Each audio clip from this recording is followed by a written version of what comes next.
রায় হওয়ার পরে আমার একটা কথা মনে পড়েছে, সেটা হলো মীর কাসেম ভাইকে যেদিন রাতে ফাঁসি দেওয়া হবে সেই দিন ওনার ওয়াইফ, মেয়ে, বাচ্চা নিয়ে গেছে। আরমান তো গুম হয়ে গেছে। আরমানের গুম হওয়া ভাবি বলে নাই, আমি ব্যক্তিগতভাবে ওই পরিবারটার সাথে যুক্ত, ওই সময় আমি জেলে ছিলাম।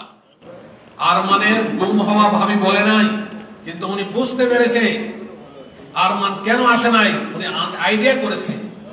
উনি একটা বেলুন হাতে নিয়ে, দেখছেন তো নাকি, কে দেখছেন বলেন, একটা বেলুন হাতে নিয়ে নাতিরে ফুলিয়ে দিচ্ছে। সর্বশেষ হাত উঁচিয়ে বলেছিল, আমি আল্লাহর কেয়ারে আছি। আল্লাহর কেয়ারে যে থাকে তার কোনো ভয় হওয়ার কোনো সম্ভাবনা নাই। ইন্না কাইদাশ শাইতানি কানা দাঈফা, শয়তানের চক্রান্ত বড়ই দুর্বল। কালকে রায়ের মাধ্যমে সেটা প্রমাণিত হয়েছে।